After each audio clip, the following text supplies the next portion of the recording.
किसी महापुरुष ने बड़े कमाल की बात कही है कि रिश्ते चाहे कितने भी बुरे क्यों न हों, लेकिन कभी भी उन्हें तोड़ना मत, क्योंकि पानी चाहे कितना भी गंदा क्यों न हो, प्यास नहीं तो आग तो बुझा ही देता है। हेलो गाइस, मेरा नाम डॉक्टर एस.के. यादव है।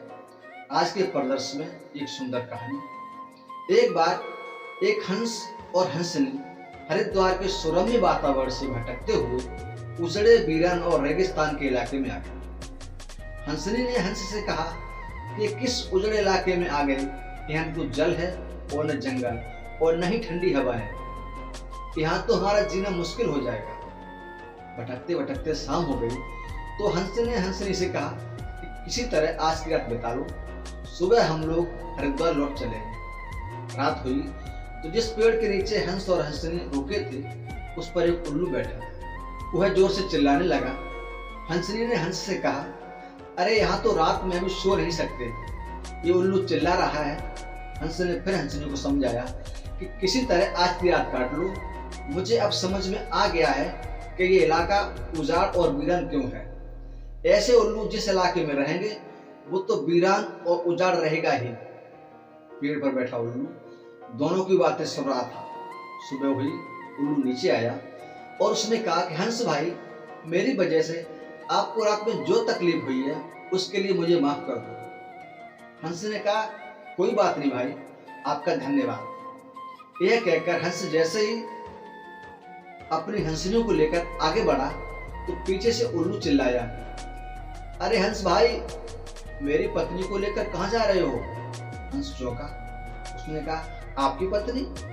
अरे भाई, यह हंसनी है, मेरी पत्नी है, मेरे साथ आई थी और मेरे साथ जा रही। उल्लू ने कहा, खामोश रहो, यह मेरी पत्नी है। दोनों के बीच विवाद बढ़ गया। पूरे इलाके के लोग एकत्र हो गए। कई गांव की जनता बैठी, पंचायत बुलाई गई, पंच लोग भी आ गए। बोले, भाई किस बात का विवाद है? लोगों ने बताया, उल्लू कह रहा है कि हंसनी उसकी पत्नी है और हंस कह रहा है कि हंसनी उसकी पत्नी है। लंबी बैठक और पंचायत के बाद पंच लोग एक किनारे हो गए और आपस में खुसर फुसर करने लगे और आपस में खुसर फुसर करते हुए कहा कि भाई बात तो यह सही है कि हंसनी हंस की ही पत्नी है, लेकिन ये हंस और हंसनी तो अभी थोड़ी देर में इस गांव से चले जाएंगे। हमारे बीच में तो इस उल्लू को ही रहना है, इसलिए फैसला तो उल्लू के हक में ही सुनाना चाहिए। फिर पंचों ने अपना फैसला सुनाया और कहा कि सारे तथ्यों और सबूतों की जांच करने के बाद यह पंचायत इस नतीजे पर पहुंची है कि हंसनी उल्लू की ही पत्नी है और हंस को तत्काल यह गांव छोड़ने का हुक्म दिया जाता है। यह सुनते ही हंस हैरान हो गया और रोने, चीखने और चिल्लाने लगा कि पंचायत ने यह गलत फैसला सुनाया है। उल्लू ने मेरी पत्नी ले ली। रोते चीखते जब वह आगे बढ़ने लगा तो उल्लू ने आवाज लगाई, ए मित्र हंस, रुको। हंस ने रोते हुए कहा कि भाई अब क्या करोगे? पत्नी तो तुमने ले ही ली, अब क्या जान भी लोगे?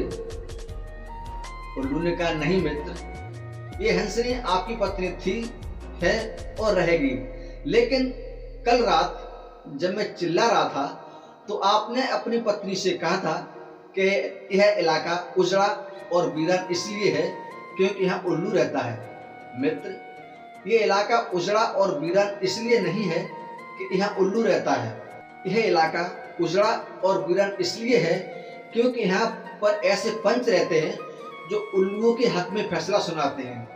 शायद इतने साल की आज़ादी के बाद भी हमारे देश की दुर्दशा का मूल कारण यही है कि हमने योग्यता व गुण आज न देखते हुए हमेशा ये हमारी बिरादरी का है, ये हमारे एरिया का है के आधार पर अपना फैसला हमेशा ही उल्लुओं के ही पक्ष में सुनाया है। देश की बदहाली और दुर्दशा के लिए कहीं न कहीं हम भी जिम्मेदार हैं। जब तक हम अपने आप को नहीं बदलेंगे, इस देश की दशा बदलने वाली नहीं है। चलते चलते यही कहना चाहूंगा कि काम इतनी शांति से करो कि सफलता शोर बचा दे, फिर करो कुछ ऐसा कि दुनिया करना चाहे आपके जैसा।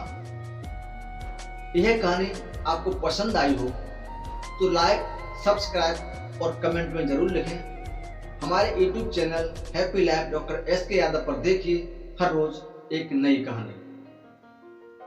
धन्यवाद।